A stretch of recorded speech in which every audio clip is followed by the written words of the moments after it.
سلامونه نیک هیلې احترامات درنو لیدونکو هیله ده چې تاسو به راته روغ او جوړ وئ او د روژې مبارکه میاشت به در باندې په خیر او په خوشحالۍ سره تیریږي. خوشبختانه چې نن ورځ د اوسني دور د یو داسې دیني عالم سره ناست یو چې هغه نه یوازې په دیني مسایلو د دیني مسایلو ترڅنګ په دنیاوي علم هم ډیره پوهه او ډیره واضح استدلال او منطق لري. مفتي منیر شاکر صاحب چې هیڅ د تعارف محتاج نه دی، د سره به خبرې کیسې کوو او زه غواړم چې په ځینو مسایلو ورسره بحث وکړم او څو پوښتنې هم ترېنه وکړم. په لومړي سر کې دته هرکلی وایو او هر کله دې راشئ مفتي صاحب، ستړي مه شئ. خدای دې بل شه. وعلیکم السلام، په خیر راغلی. الله دې دنیا او آخرت ښایسته کړه. ډیره مننه مفتي صاحب، خوشحال اوسئ.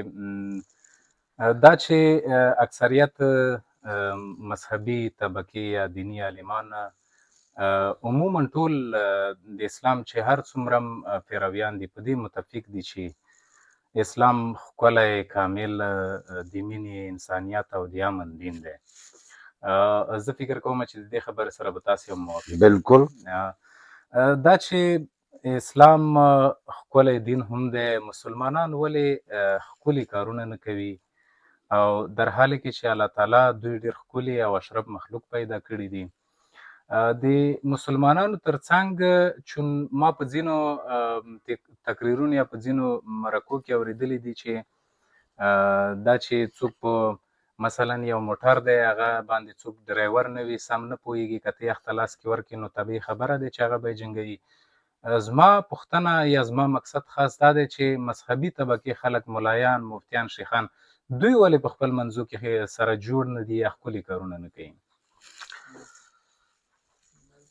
بنیادی خبره دا ده چې اسلام ښکلی دین دی. مسلمان ښکلي کارونه ولې نه کوي؟ ځکه چې مسلمان سره دا ښکلی دین نشته. بنیادی جواب یې دا دی، مسلمان سره دا ښکلی دین نشته. دین ښکلی دی، اسلام ښکلی دی، خو هغه په قرآن کې، په کتاب کې خوندي پروت دی. موجوده مسلمانانو سره هغه ښکلی دین، هغه ښکلی اسلام نشته. دوی سره هغه اسلام دی چې د خپلو علاقو، د خپلو منطقو، مولایانو، علماو، شیخانو، بزرگانو، فقهاو، محدثینو، د ځمکې خلکو کم تشریح کړی دی، کم جوړ کړی دی. نو چې کم ښکلی دین دی هغه قرآن او په کتاب کې پروت دی، او چې کم د ایران مجوسو او د بخارا او د سمرقند او د عراق محدثینو چې هغو کې اکثریت څه مجوس دي، څه پکې رومیان دي، څه پکې د تقدیر منکر دي، او څه پکې دروغجن دي، او څه پکې ډېر قسم قسم مخلوق دی. دا هغو خلکو جوړ کړی دین او هغو خلکو تشریح کړی اسلام دوی سره ورسره دی، نو ځکه دوی نه ښکلي کارونه نه کېږي. ښکلی دین دوی سره شته نه. ډېره مننه. دویم د کامل په اړه که ووایو، دا هم موږ او تاسو منو چې اسلام یو کامل دین دی. نو په کره شو زموږ او تاسې ټولنې ته عموما د اسلامي نړۍ ته یا مسلمانانو ته د اوسنۍ چې کوم د دوی بد حال دی، دوی کامل لا تر اوسه پورې خپل په هیڅ په یوه برخه کې هم دوی کامل نه دي. دوی ځان نه دی رسولی، که هغه د ټکنالوژۍ په برخه کې دی، هغه که د نورو پرمختګونو په برخه کې دی. آیا دا چې کوم تاسو مخکې یادونه وکړله چې کوم چې اصلا دین دی یا کامل دی یا ښکلی دی هغه نه دی رسول شوی، دلته هم همدا خبره دی؟ بنیادي خبره همدا ده. زمونږ چې کم آسماني دین دی، کم څه ته چې قرآن ویلی شي، هغه قرآن چرته هم اخ سړي ته ملا او عالم نه دی ویلی چې هغه مدرسې ته لاړ شي، استنجا زده کي او د مانځه طریقې زده کي او د روژې د ماتولو یو څو خبرې زده کي، پوجا پاټ زده کي. اسلام د پوجا پاټ نوم نه دی.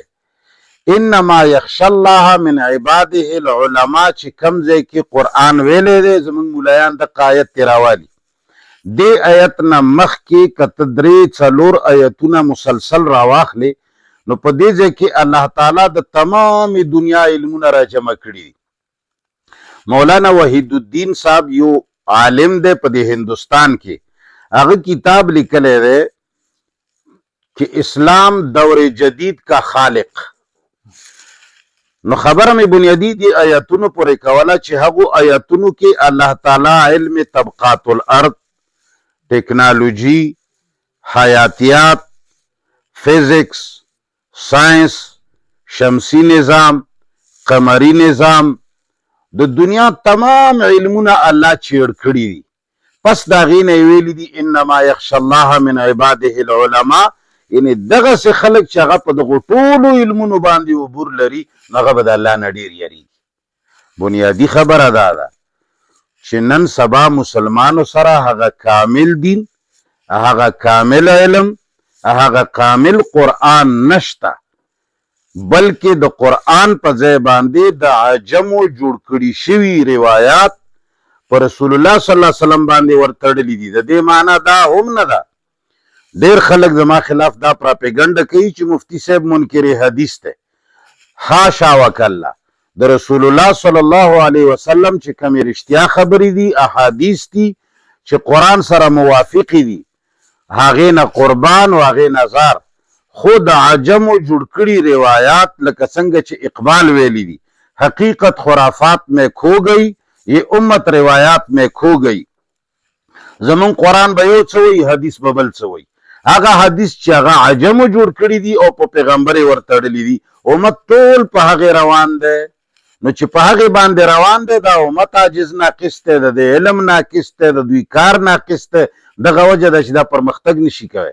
کنی زمونږ دین هغه دی چې محمد رسول الله صلی الله علیه وسلم یا د هغه ملګري دا د ګډو د بیزو څرولو والا خلق وو، دا په یو دشتو کې لوی شوي خلق وو. دوی د قیصر او د کسرا معنی څنګه خپلې کړې، دوی د تمامي دنیا واګې څنګه په لاس کې واغسته. دا اسمان سره خبرې ولې کولې؟ ځکه چې دوی سره آسماني دین و. منګه ځکه په ځمکه باندې پراته یو چې موږ سره آسماني دین نشته. او د انسانیت برخې ته کره شو.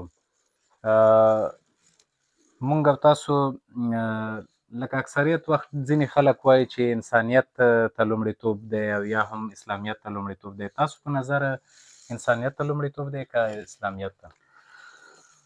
وروره بنیادی ستا سوال په دې خبره بنا دی چې تا ته د اسلامیت پورا حقیقت شاید نه وي معلوم.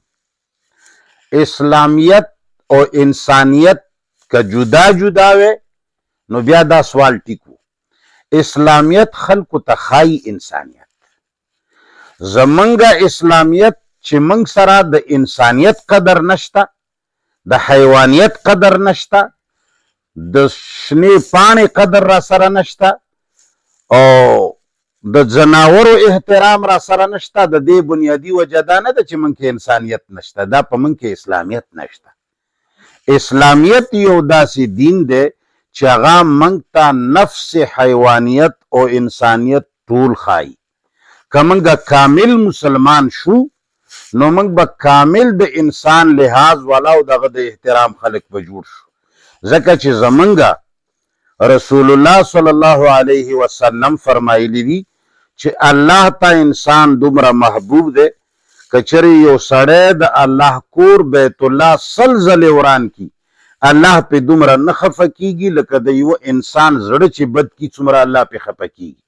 نو ته دې نه سوچ وکړه چې په اسلام کې څومره عظیم انسانیت پروت دی.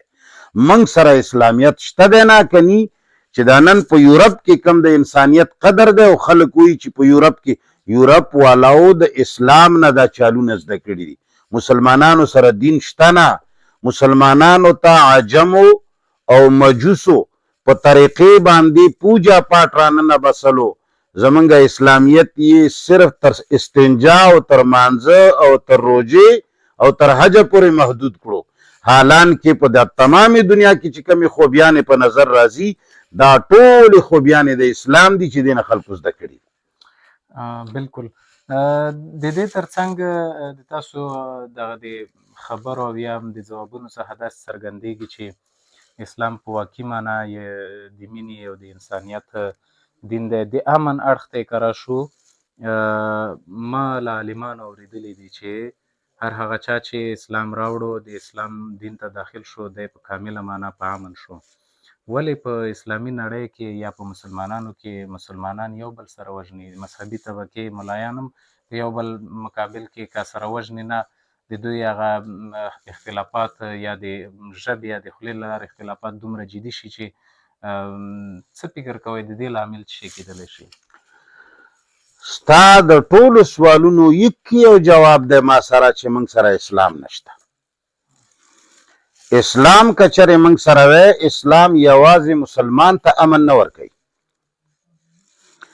رسول الله صلی الله علیه وسلم چې مدینې منورې ته تشریف راوړو، په مدینې منوره کې یهود وو، په مدینې منورې کې عیسایان وو، په مدینې منوره کې منافقان وو. پیغمبر علیه السلام هغوی ته هم هیڅ قسم ته بد ونه رسول، بلکې هغوی سره بعضې داسې عهود وتړل چې که په تاسو چا حمله وکړه موږ به هم دفاع کوو، که په موږ چا حمله وکړه تاسو به هم موږ سره په یو ځای دفاع کوئ. اسلام هغه دین دی چې په هغې کې هر چا دپاره امن دی چې یو ځل یو سړی ستا په قانون کې راننوتو او هغه تا ته ووایي چې زه هندو یم، لا اکراه فی الدین. الله فرمایي دین کې هیڅ زبردستی نشته. زه هندو یم، زه عیسائی یم، زه یهودي یم، زه مثال غیر مسلم یم او زه ستا په دې وطن کې اوسېږم او ستا چې کوم قانون دی هغه زه منم. نو اسلام دته د خپلې ګرجې کې د عبادت کولو، دته د خپل طور طریقو مکمله ازادي ورکوي. نن چې په یورپ کې په کومو خبرو باندې عمل کیږي، دا په حقیقت کې هغوی د اسلام نه زده کړي، ځکه د هغوی ملکونه اسمان سره خبرې کوي. زمونږ اسلامي ملکونو کې اسلامیت نشته، صرف د اسلام نوم دی. او رسول الله صلی الله علیه وسلم فرمایلی لا یبقى من الاسلام الا اسمه ولا يبقى من القرآن الا رسمه. وایي چې د اسلام به تشه نامه پاتې شي او د قرآن به تش لیکل پاتې شي. موږ سره د اسلام تشه نامه ده. ډیره مننه. دا چې له دغه اړخه ځمه بلې پوښتنې ته راځمه. د ادبیاتو په علم کې یو صنعت تجنیس دی چې هغې ته په پارسۍ ژبه کې تجهل عارفانه وایي، یعنی شاعر په دغه تجنیس کې خپل کلام کې داسې یو څه ذکر کوي چې خپل ځان په ناپوهۍ اچوي، در حالی کې چې هغه ښه پوهېږي په هغې باندې. داسې خو نه وي چې ملایان او مفتیان تاسو په خپل منځ کې په دې اسلام او په دې هر څه باندې ډېر ښه پوهېږئ چې مثلا مفتي منیر شاکر څه وایي په هغې باندې ملایان ډېر ښه پوهېږي، او کوم چې ملایان څه وایي هغې باندې ته ښه پوهېږي، او ځانونه مو په تجهل عارفانه کې اچولي او ولس نه پوهوئ. داسې خو نه وي څه؟ حقیقت دا دی چې دا ستا حسن ژوند دی په علماو. ستا خیال دا دی چې دا قهرمانان او ډېر پوهه خلک دي، دوی خو به دومره کم عقل نه وي، خو دا څه چې کوي کیدای شي تجاهل عارفانه وي، خو بدقسمتۍ سره الله په دې ګواه دی چې دوی نه دي پوه، دا ناپوهه دي.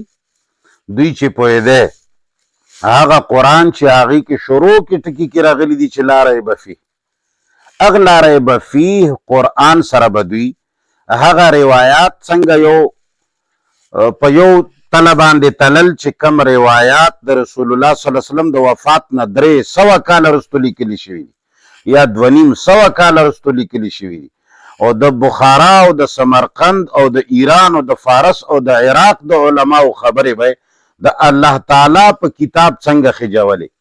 د الله تعالی کتاب به د انسانانو د قواعدو، د انسانانو په ځمکه جوړ شو کلیاتو تابع به څنګه ګرځولې. خو حقیقت دا دی چې دا تجاهل عارفانه نه، دا په حقیقت کې جاهلان دي، دا د ډېرو حقایقو نه ناخبره دي. او دغه وجه دا چې دوی دا نن هر چا باندې د کفر فتوی لګوي. کم سړی چې ساینسدان دی دوی ته ګمراه ښکاري، کم سړی چې ډاکټر دی هغه دوی ته بېدینه ښکاري، کم سړی چې زمیندار دی هغه دوی ته بې عقله ښکاري او دوی وایي چې په دې جومات کې کم سړی ناست دی او د الله تعالی هم صرف د جومات په ځای کې خاص ګرځولی دی دې زړه کې وایي چې ټوټل د الله خدایي چې دا ما سره تړلې ده دا د دوی جهالت دی. ډیره مننه. یوه مرکه مې تاسو لیدله، په هغې مرکه کې تاسو د دین او مذهب په تړاو ډېر ښه بحث کړی دی. زه نه غواړم چې په هغې باندې خبرې وکړم، یوازې دومره وایم چې یو څه چې تاسو پکې نه و روښانه کړي هغه دا چې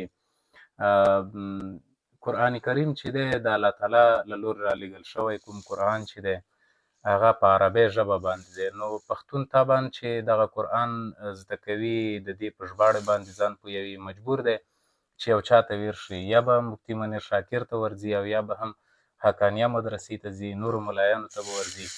در حال کې چې حقانیه مدرسې والا یا نور ملایان صاحبان مفتي منیر شاکر منکر حدیث منکر سنت او ځینې هم نعوذ بالله زه دغه ټکی ښه نه بولم مرتد بولي، او مفتي منیر شاکر بیا ملایان روباټان بولي چې دا روباټ دي او د دې ترڅنګ دا د یهودو ایجنټان دي.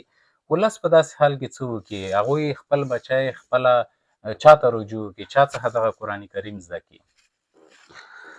ډېر ښکلی سوال دی، خو الله دې وکړي چې په جواب باندې ملګري پوه شي.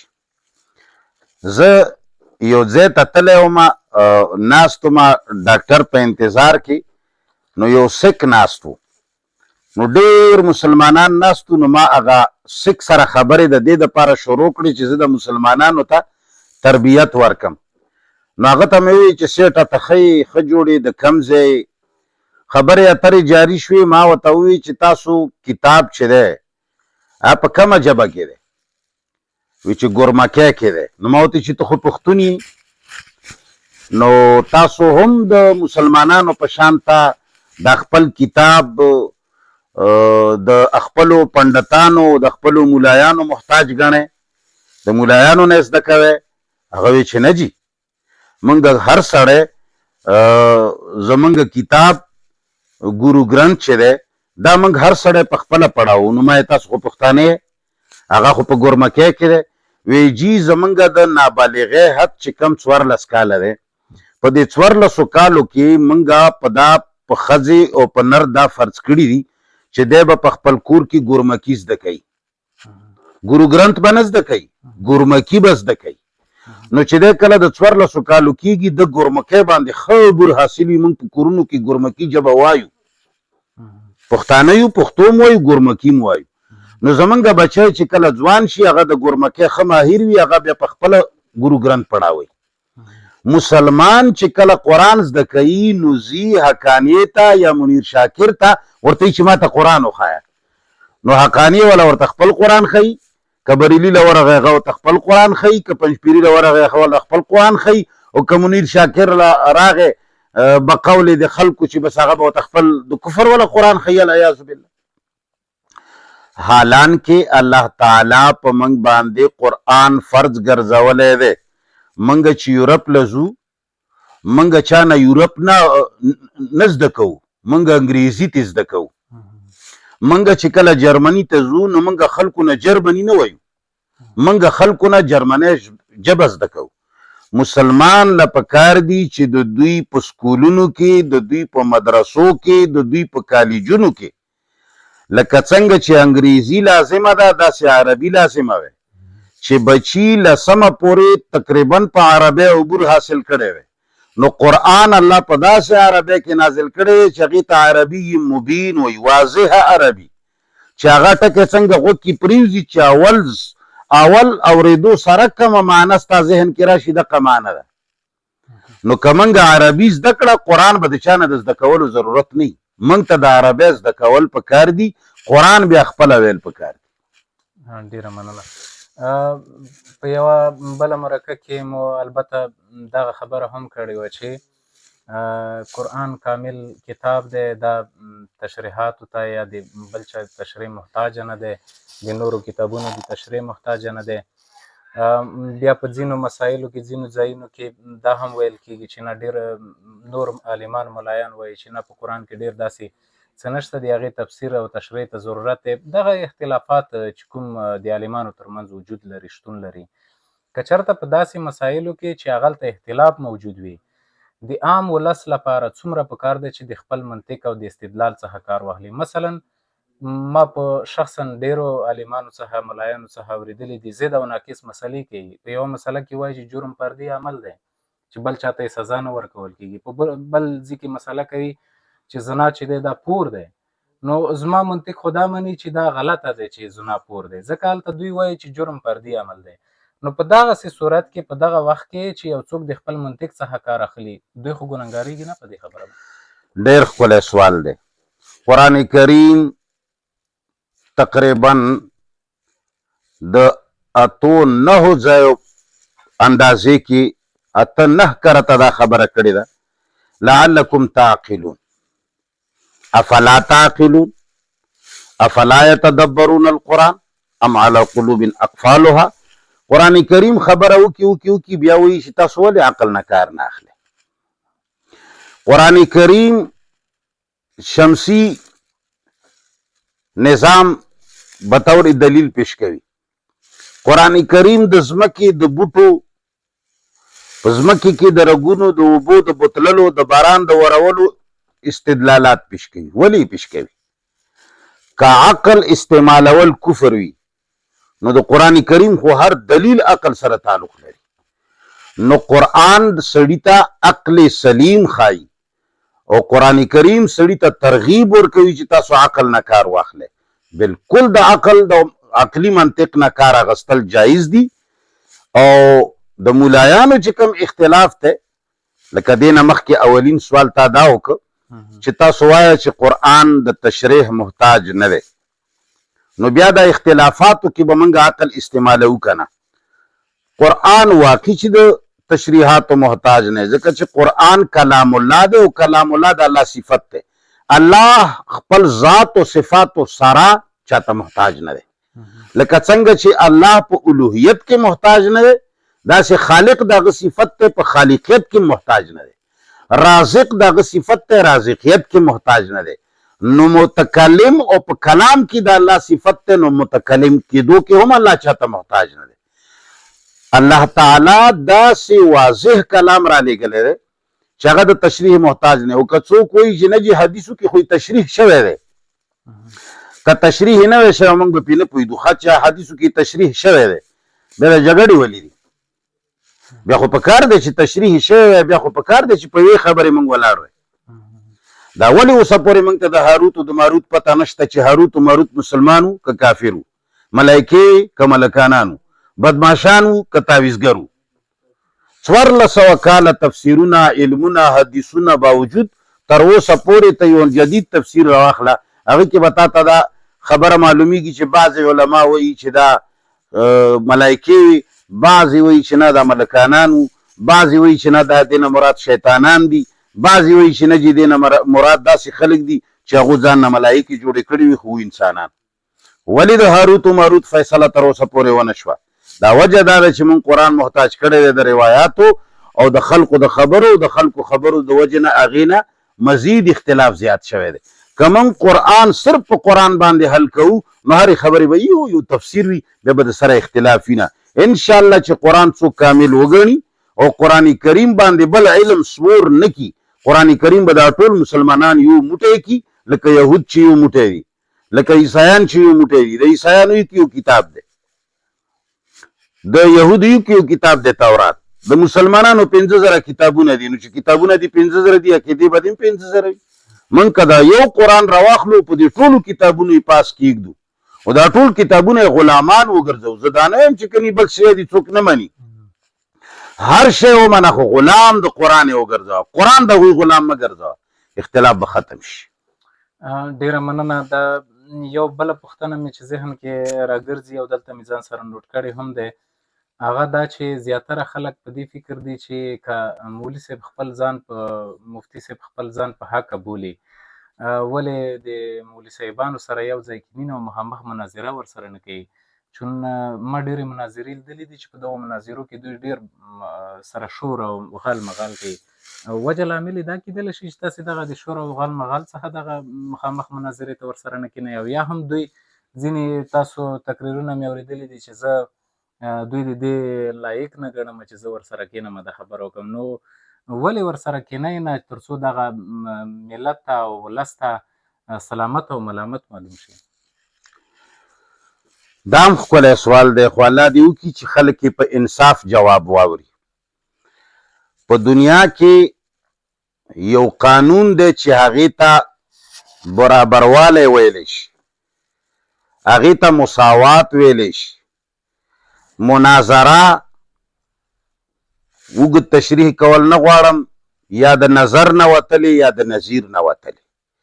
نو مناظره کې هم داسې دوه کسان پکار دي چې هغه په هر اعتبار برابر وي.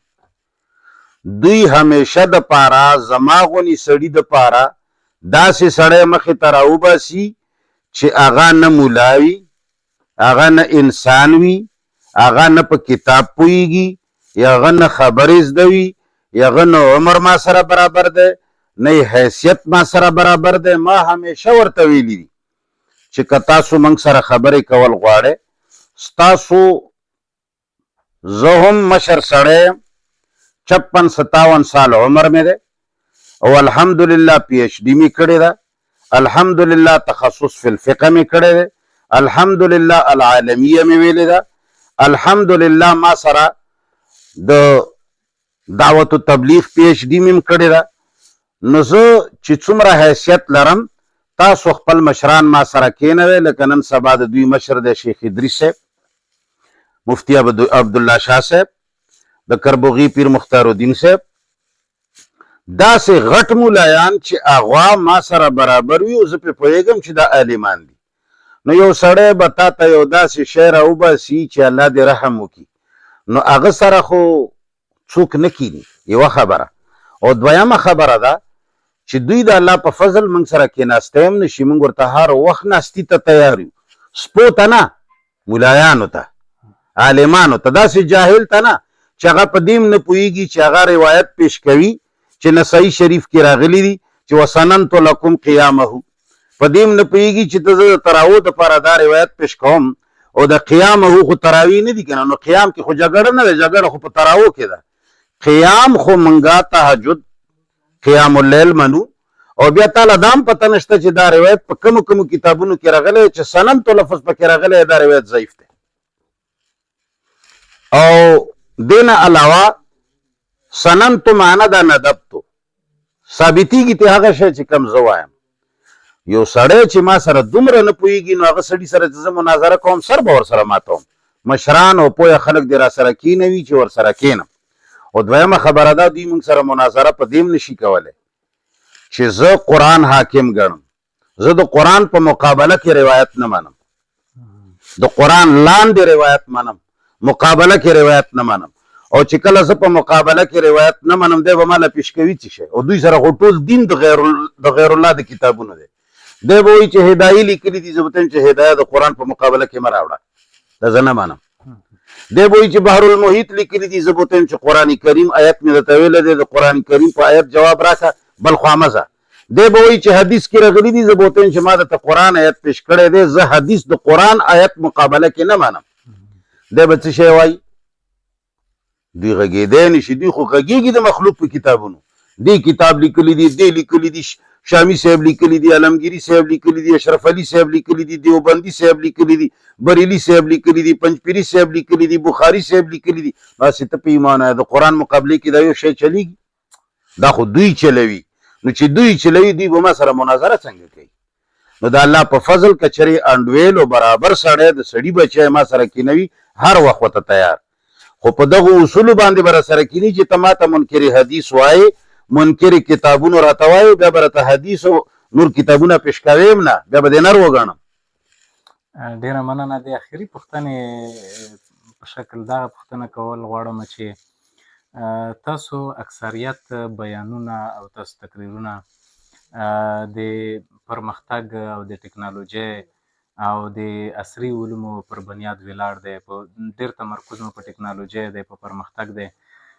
یوازې د دې ترڅنګ چې خلک وپوهوئ، یوازې د دې ترڅنګ چې خلکو ته تبلیغ وکړئ، دغه بیانیې وکړئ. د دې ترڅنګ مو داسې کوم بل څه هم د پرمختګ دپاره کار کړی دی، د علم دنیوي علم دپاره، ټکنالوژۍ دپاره څه داسې پرمختګ کارونه مو کړي دي؟ ته پرمختګ کارونه خو که پیش کوو هغې کې خو به هسې ریا راشي، ریا او د ښودنې نه به ځان وساتو. خو دې پښتون قوم ته او دې مسلمان قوم ته دا چغې وهو چې قرآن کریم او د قرآن کریم قوانین چې دي دا بې نتیجې نه دي. ملایانو دا قوم غولولی دی، کله چې ملا سره علم نه وي او ملا سره سچایي نه وي نو هغه بیا قوم غولوي.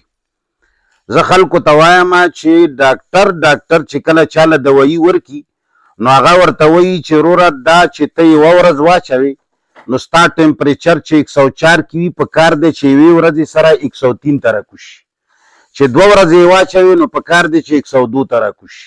خو که دا تا 2 ورځې واچوله او د ستا تبه 104 نه کمه نه شوه نو پوهېږه چې یا ډاکټر نه دی پوه شوی، یا دوایي غلطه ده، یا استعمال غلط دی. موږ فوراً د هغې غم کوو که نه کوو؟ یو سړی واده وکړي خو چې څو میاشتو پورې ښځې ته الله بچی ورنه کړي فوراً تشویش کېږي که نه چې څه فرق شته، زه چې ډاکټر له ورشو. مسلمانو 1400 کاله منځونه وکړو، نتیجه یې اوسه پورې نه ده ورکړې. او غولوي ځانونه په څه شي؟ دا خو په آخرت کې پته لګېده نه جي. موږ ته قرآن ویلي دي وعد الله الذین آمنوا منکم وعملوا الصالحات لیستخلفنهم فی الارض. الله فرمایي چې ما وعده کړې ده او کلک قانون مې جوړ کړی دی چې چا په ما ایمان راوړو په تاسو کې هر څوک چې وي او نیک اعمال یې وکړل زه به د ځمکې خلافت ور په غاړه کوم. مسلمانانو سره خلافت شته؟ مسلمانانو سره حکومت شته؟ مسلمان غلامان دي، په هر حیثیت سره چې دي غلامان دي. معلومیږي چې د دوی نه ایمان ده، معلومیږي چې دوی نو عمل صالح کړی، کنی الله خو دروغ نه وایي کنه. وانتم الاعلون ان کنتم مؤمنین. الله فرمایي تاسو به غالب وئ په دنیا کې که تاسو مؤمنان وئ. نو موږ غالب یو؟ موږ مغلوب یو. ځکه چې موږ نو پرمختګ دپاره دین باندې بطور دین عمل پکار دی، بطور مذهب نه. د پوجا پاټ منځونه او د سجدې ښکته پورته دا صرف مذهبیت دی. دین قانون ته وایي. موږ به دا قرآن اوچتوو، دا به موږ د سپریم کورټ او د های کورټ په کرسۍ باندې به یې کینوو. د عدل نظام دا به زمونږ خالص او خالص د قرآن لاندې وي. زمونږ امیر المؤمنین یا زمونږ صدر یا زمونږ وزیر اعظم به د قرآن غلام وي، قوانین به د قرآن چلیږي. نو که دغسې ایمان او عمل صالح نه کار واغستی شه حقه ورځ به د مسلمانانو خلافت راځي. نو پرمختګ کیږي په د قرآن باندې عمل کولو سره. یهود نصاراو پرمختګ کړی دی که نه؟ هغوی په دې قرآن کې چې څه راغلي دي په هغې عمل کړی دی. صرف پوجا پاټ نه کوي، منځونه روژې حجونه نه ساتي. نور ټول قوانین هر څه عدل انصاف د دې قرآن مطابق هغوی کوي. آسمان سره خبرې کوي. مسلمانانو سره قوانین د قرآن نشته، صرف پوجا پاټ کوي. او پوجا پاټ دین نه دی. که پوجا پاټ دین وی امریکې کې او په مانځه پابندي وه، په روژې به پابندي وه، په حج به پابندي وه، هغوی پوهېږي چې دا دین نه دی. دین دی قوانین. الله تعالی دې وکړي چې مسلمانان دا قرآن به طور قانون ومني، دا به بیا پرمختګ کوي لکه څنګه چې صحابه وکړی. ډېره مننه کور آباد خوشحاله اوسئ د وخت راکولو. جزاکم الله خیر.